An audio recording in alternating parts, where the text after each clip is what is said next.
इस वीडियो में हम लोग पढ़ेंगे मानसून का निवर्तन, जिसे लौटता मानसून कहते हैं, और वृष्टि छाया प्रदेश। आप लोग हेडिंग डालिए मानसून का निवर्तन अर्थात लौटता मानसून एवं वृष्टि छाया प्रदेश। इससे पहले हम पिछले वीडियो में जो पढ़ाए थे उसमें कुछ चीजें रह गई थी, उसके बारे में मैं बताना चाहूंगा। मैं पिछले वीडियो में दक्षिणी पश्चिमी मानसून की बंगाल की खाड़ी शाखा मैंने पढ़ाया था। दक्षिणी पश्चिमी मानसून की बंगाल की खाड़ी शाखा, ये जिसमें मैंने बताया था कि दक्षिणी पश्चिमी मानसून की बंगाल की खाड़ी शाखा पूर्वी घाट पर्वत के समानांतर प्रवाहित होते हुए सबसे पहले शिलांग के पठार पर वर्षा कराती है। ध्यान सुनिएगा, सबसे पहले शिलांग के पठार पर वर्षा कराती है, जिसमें गारो, खासी, जयंतिया ये तीन पहाड़ियां प्रमुख है। उसके बाद यहां पर है त्रिपुरा और मिजोरम। त्रिपुरा और मिजोरम के बीच है सुरमा घाटी। सुरमा घाटी से प्रवेश करके और ब्रह्मपुत्र नदी घाटी में प्रवेश कर जाती है। ब्रह्मपुत्र नदी घाटी के चारों ओर पहाड़ियां और पर्वतें हैं, जिसके चलते ये पहाड़ियों और पर्वतों से टकराकर उफानती हुई ऊपर की ओर उठती है, जिसमें एडियाबेटिक तापह्रास के चलते ये हवाएं अपनी नमी को ब्रह्मपुत्र नदी घाटी में छोड़ देती है और यहां पर अच्छी खासी वर्षा होती है। वहीं दूसरी ओर दक्षिणी पश्चिमी मानसून की बंगाल की खाड़ी शाखा, दक्षिणी पश्चिमी मानसून की बंगाल की खाड़ी शाखा शिलांग के पठार से टकराने के बाद हुगली के मुहाने से उत्तर भारत के मैदानों में प्रवेश करती है। जब ये प्रवेश करती है तो अपनी नमी को छोड़ते हुए जाती है और दिल्ली तक जाते जाते इन पवनों में, इन हवाओं में नमी नहीं रह जाती। अब देखिए, यहां पर पहले बताया जा चुका है कि उत्तरी गोलार्ध की हवाएं अपनी दाहिनी ओर और दक्षिणी गोलार्ध की हवाएं अपनी बाईं ओर मुड़ने का प्रयास करती है। ऐसे में जब ये हवाएं जब उत्तर भारत के मैदान में जब ये प्रवेश करती है तो अपनी दाहिनी ओर मुड़ने का प्रयास करती है। ये देखिए दाहिनी ओर, तो दाहिनी तरफ शिवालिक क्षेत्र है। जब ये हवाएं उत्तर भारत के मैदान में प्रवेश करती है तो फेरल के नियम के अनुसार उत्तरी गोलार्ध की हवाएं अपनी दाहिनी ओर और दक्षिणी गोलार्ध की हवाएं अपनी बाईं ओर मुड़ने का प्रयास करती है। ऐसे में उत्तर भारत में जो दक्षिणी पश्चिमी मानसूनी हवाएं प्रवेश की है वो अपनी दाहिनी ओर मुड़ने का प्रयास करती है और इसके दाहिनी ओर मुख्य रूप से क्या है, इसके दाहिनी ओर क्या है, शिवालिक क्षेत्र, और ये जा करके शिवालिक क्षेत्र से टकराती है। शिवालिक क्षेत्र से टकरा करके ऊपर उठती है और ऊपर उठ करके शिवालिक क्षेत्र पर वर्षा, शिवालिक क्षेत्र के सहारे ये वर्षा कराती है। दक्षिणी पश्चिमी मानसून की बंगाल की खाड़ी शाखा उत्तर भारत के मैदान में प्रवेश करती है, जहां यह दाहिनी ओर मुड़ने का प्रयास करती है और दाहिनी ओर मुड़ने के क्रम में यह शिवालिक क्षेत्र से टकराती है। यहाँ आपको पता है हिमालय का जो निचला वाला भाग है, निम्न हिमालय, उसको हम शिवालिक क्षेत्र कहते हैं और शिवालिक क्षेत्र से ये टकरा करके क्या करती है कि यहाँ वर्षा कराती है। वहीं दूसरी ओर इसका जो उत्तरी भारत के मैदान का जो दक्षिणी हिस्सा है वो सूखाग्रस्त रह जाता है, जिसमें बुंदेलखंड, बघेलखंड, भांडेलखंड ये सारे जो क्षेत्र हैं ये पठारी क्षेत्र, यानी विंध्य पर्वत श्रेणी का उत्तरी हिस्सा और उत्तर भारत के मैदान का दक्षिणी हिस्सा जो पठारी है, जिसमें बघेलखंड, बुंदेलखंड, भांडेलखंड के पठार हैं, ये पठारी हिस्से पर वर्षा नहीं होती है, जिसके चलते बिहार और उत्तर प्रदेश का जो दक्षिणी हिस्सा है वो सूखाग्रस्त रह जाता है, जबकि उत्तरी हिस्से में बाढ़ आ जाती है, क्योंकि शिवालिक क्षेत्र से टकराकर ये पौने वर्षा कराती हैं। चलिए, ये चीजें रह गई थी जिस पिछले वीडियो में। आप लोग हेडिंग डालिए, आज का जो वीडियो होगा वो होगा मानसून का निवर्तन, या इसको कहते हैं लौटता मानसून। इसी को हम लोग इसको हम लोग इसके आगे हम लोग पढ़ेंगे वृष्टि छाया प्रदेश के बारे में। लौटता मानसून पढ़ेंगे जिसे मानसून का निवर्तन कहते हैं, और फिर उसके बाद हम लोग पढ़ेंगे वृष्टि छाया प्रदेश। एक एक करके देखिए।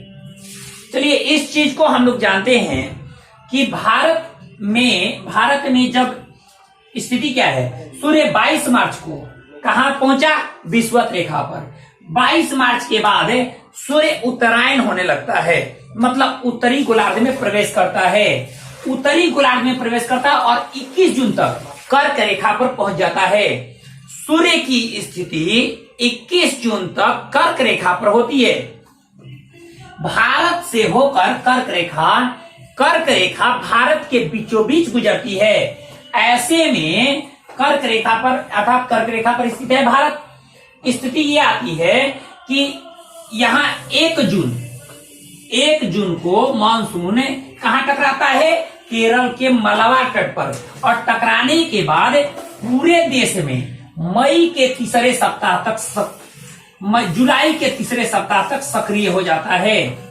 जुलाई के तीसरे सप्ताह तक पूरे भारत में दक्षिणी पश्चिमी मानसून सक्रिय हो जाता है। अब देखिए, 21 जून के बाद सूर्य कर्क रेखा से नीचे आने लगता है, अर्थात विषुवत रेखा की ओर आने लगता है। 21 जून के बाद सूर्य कर्क रेखा से नीचे अर्थात विषुवत रेखा की ओर आने लगता है।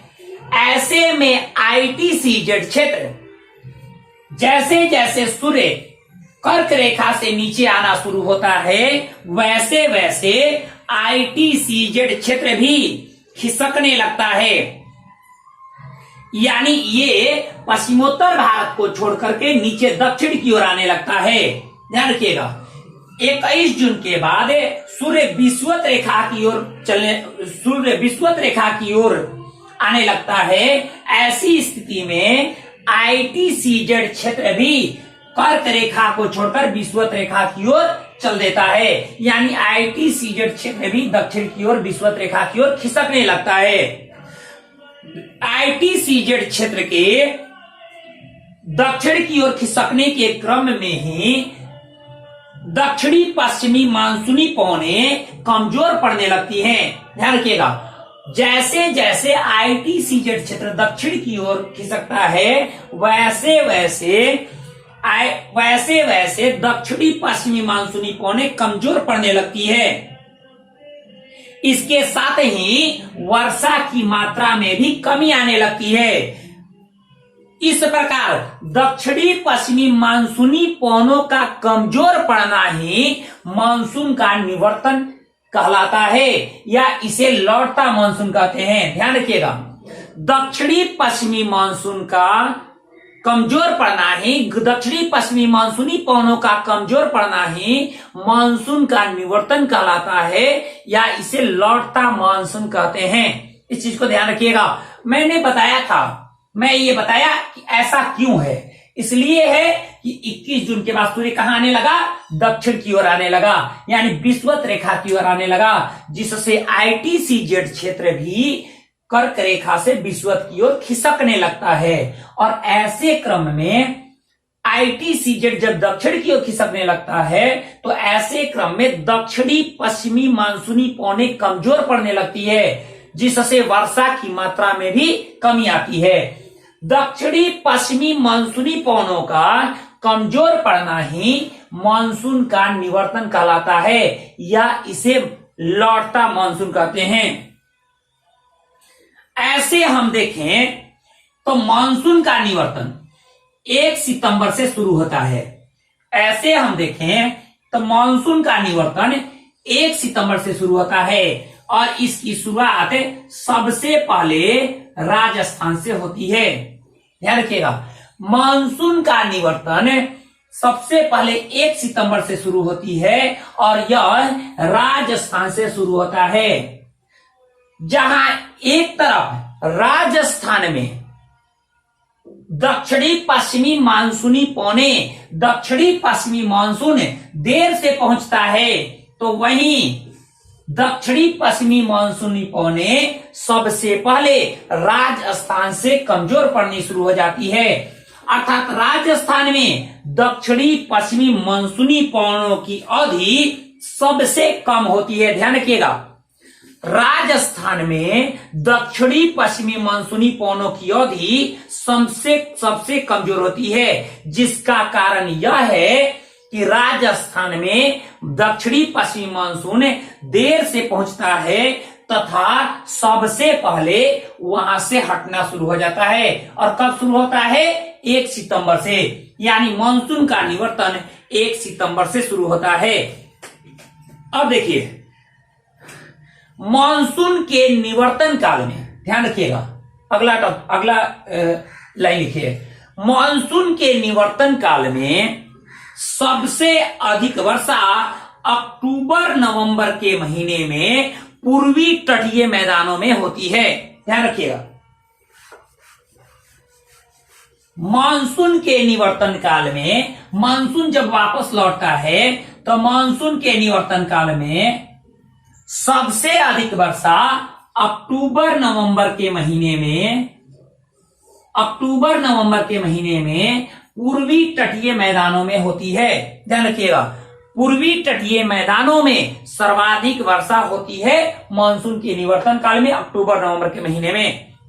इसमें अगला लिखिए, जिसमें कि अक्टूबर माह में, अगला लिखिए, जिसमें कि अक्टूबर माह में दक्षिणी पश्चिमी मानसून की पवनें जब कमजोर पड़ती है तो अक्टूबर माह में आंध्र प्रदेश का रॉयल सीमा तट पर अत्यधिक वर्षा होती है तथा नवंबर के महीने में तमिलनाडु के कोरोमंडल तट पर वर्षा होती है। ध्यान रखिएगा, मानसून के निवर्तन काल में अक्टूबर नवंबर के महीने में पूर्वी घाट तटीय मैदानों में सर्वाधिक वर्षा होती है, जिसमें अक्टूबर में आंध्र प्रदेश का रॉयल सीमा तट और नवंबर में तमिलनाडु के कोरोमंडल तट पर वर्षा होती है।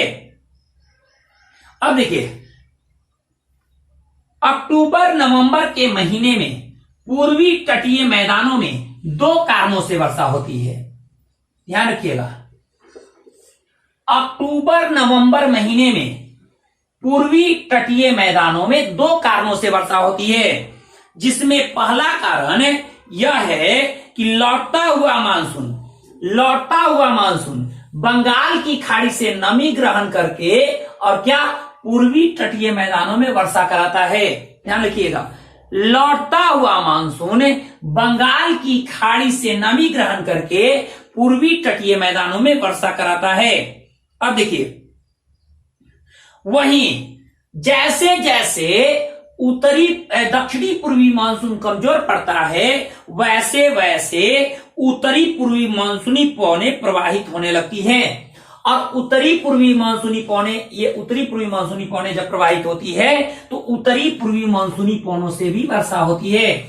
ध्यान रखिएगा, जैसे जैसे दक्षिणी पश्चिमी मानसूनी पवनें कमजोर होती है, वैसे ही उत्तरी पूर्वी मानसूनी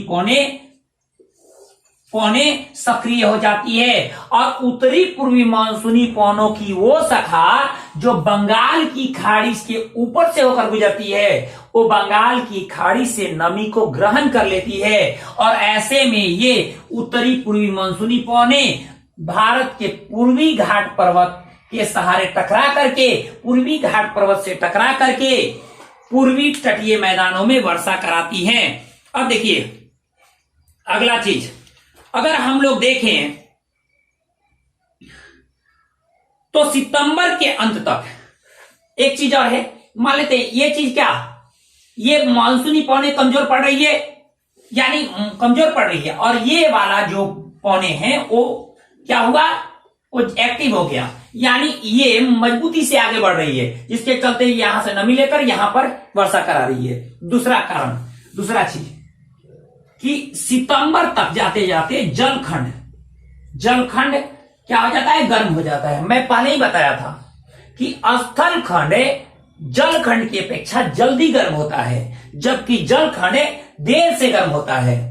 सितंबर के महीने तक जाते जाते पूरा जो जलखंड है वो गर्म हो जाता है, और गर्म यानी सितंबर के अंत तक आते आते क्या हुआ, कि जलखंड समुद्री जो क्षेत्र है वो गर्म हो गया, और गर्म होने के चलते, समुद्री सतह गर्म होने के चलते बंगाल की खाड़ी में उष्ण चक्रवात उत्पन्न होते हैं, उष्ण कटिबंधीय चक्रवात उत्पन्न होते हैं।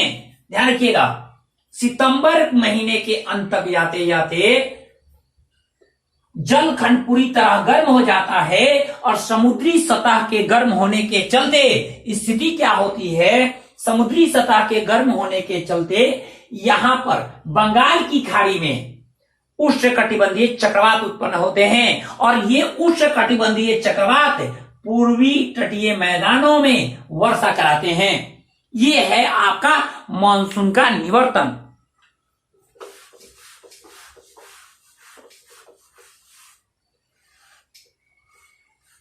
अगला देखिए, वृष्टि छाया प्रदेश।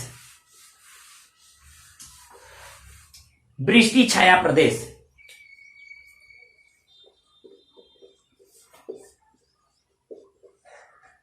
छाया प्रदेश डालिए, वृष्टि छाया प्रदेश। देखिए, मान लेते हैं ये पर्वत है,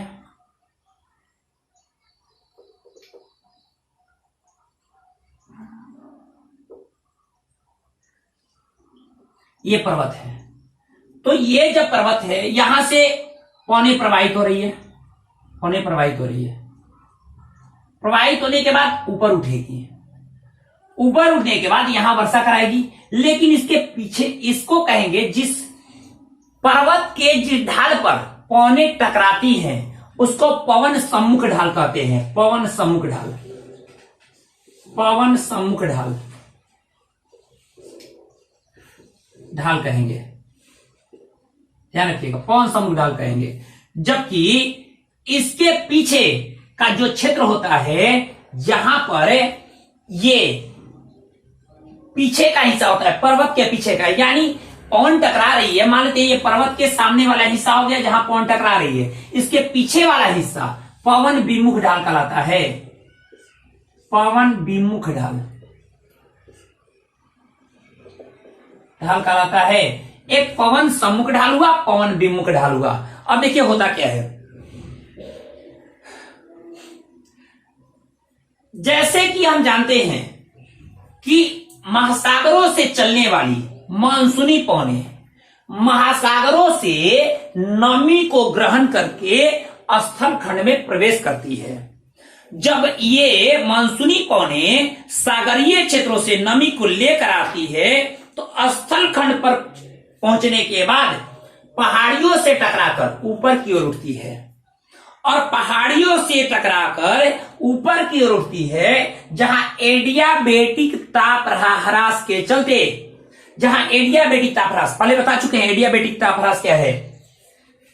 अगर पौने पहाड़ों से टकराकर जब ऊपर उठती है तो ऊपर जैसे ही हम क्षोभ मंडल में ऊपर की ओर बढ़ते हैं, तापमान में कमी आती जाती है, और तापमान में यह कमी का दर एडियाबेटिक ताप ह्रास कहलाता है। तो एडियाबेटिक ताप ह्रास क्या है, तो ताप में वायुमंडल में जैसे ऊपर की ओर जाते हैं तापमान में कमी आती जाती है, और ताप, यही ताप ह्रास का दर क्या कहलाता है, एडियाबेटिक ताप ह्रास कहलाता है। ध्यान सुनिएगा, महासागरों से चलने वाली मानसूनी पवनें महासागरों से नमी को लेकर स्थल खंड में प्रवेश करती है। स्थल खंड में प्रवेश करने के बाद ये पहाड़ियों से टकराकर ऊपर उठती है, और जहां ऊपर उठने के क्रम में एडियाबेटिक ताप ह्रास के चलते पवन सम्मुख ढाल पर, अर्थात पहाड़ियों के इन ढाल पर अपनी नमी को छोड़ देती है, जिससे यहां वर्षा होती है। इस ढाल पर तो वर्षा हुई, यानी ये पवन सम्मुख ढाल है, पवन सम्मुख ढाल पर तो वर्षा हुई, लेकिन इसके पीछे वाला हिस्सा क्या रह जाता है, वहां सूखा रह जाता है, क्योंकि पीछे वाले यहां नमी तो छोड़ दी, अब ये वाला हिस्सा क्या रहा कि यहां पर ये सूखा रह गया, यानी पवन विमुख ढाल क्या रह जाता है, सूखा रह जाता है। और इस पवन विमुख ढाल को ही हम वृष्टि छाया प्रदेश कहते हैं, वृष्टि छाया प्रदेश कहते हैं। ध्यान रखिएगा, पवन सम्मुख ढाल पर पौने मानसूनी पौने ढाल के सहारे टकराकर ऊपर उठती है, और यहां पर अपनी नमी को छोड़ देती है, जबकि पवन विमुख ढाल सूखा रह जाता है, जिसे हम वृष्टि छाया प्रदेश कहते हैं। ऐसे में हम देखें तो दक्षिणी पश्चिमी मानसूनी पौने आकर के पश्चिमी घाट पर्वत से टकराती है और पश्चिमी तटीय मैदानों में भारी वर्षा कराती है। लेकिन इस पश्चिमी घाट पर्वत का पीछे का हिस्सा, पश्चिमी घाट पर्वत का पूर्वी हिस्सा, पूर्वी ढाल, पश्चिमी घाट पर्वत का पश्चिमी ढाल पर तो वर्षा हो रही है, पवन सम्मुख ढाल है, लेकिन पश्चिमी घाट पर्वत का पीछे का हिस्सा अर्थात पूर्वी ढाल सूखाग्रस्त रह जाता है। अर्थात ये जो हिस्सा है वो क्या है, इसके पीछे का हिस्सा वृष्टि छाया प्रदेश है, जहां वर्षा नहीं होती। ऐसे में हम देखें तो पश्चिमी घाट पर्वत का पूर्वी ढाल वृष्टि छाया प्रदेश में शामिल होता है। वहीं साथ ही साथ तेलंगाना, कर्नाटक और विदर्भ, महाराष्ट्र का विदर्भ वाला इलाका, तेलंगाना, कर्नाटक और विदर्भ वाला इलाका सूखाग्रस्त रह जाता है, जहां पर पहाड़ियां मौजूद नहीं है कि उससे टकरा कर ये मानसूनी पौने वर्षा करा सके। यही कारण है, आप सुने होंगे कि महाराष्ट्र के जो विदर्भ वाला इलाका है वहां के किसान बहुत अधिक आत्महत्या कर रहे हैं। इसका कारण यह है कि इस विदर्भ वाले इलाके में वर्षा तो होती नहीं है, सूखाग्रस्त रहता है, और सूखाग्रस्त रहने के चलते यहाँ किसान कर्ज लेकर के खेती तो कर लेते हैं, लेकिन सूखा पड़ने के चलते उत्पादन नहीं हो पाता, और उत्पादन नहीं हो पाता तो फिर वे अपने कर्ज जो लिए हैं उसको नहीं भर पाते, फिर उनके पास कोई ऑप्शन नहीं रह जाता, वो आत्महत्या कर लेते हैं। तो विदर्भ के किसान आत्महत्या करते हैं, कारण यह है कि ये सूखा क्षेत्र है, अर्थात यहाँ पर स्थिति क्या बनी हुई है, सूखा क्षेत्र है, अर्थात यहाँ स्थिति क्या बनी हुई है, ये वृष्टि छाया प्रदेश में शामिल है। तो ध्यान रखिएगा, पश्चिमी घाट पर्वत का पूर्वी ढाल, विदर्भ का क्षेत्र महाराष्ट्र का, कर्नाटक का उत्तरी कर्नाटक का हिस्सा और तेलंगाना के हिस्से में वर्षा नहीं होती, यह वृष्टि छाया प्रदेश में शामिल है। अब देखिए, ये तो हो गया आपका वृष्टि छाया प्रदेश। इसके बाद हम लोग अगला वीडियो जो देखेंगे उसमें देखेंगे उष्णकटिबंधीय चक्रवात की उत्पत्ति एवं उसके विस्तार को देखेंगे। आज के इस वीडियो में इतना ही, धन्यवाद।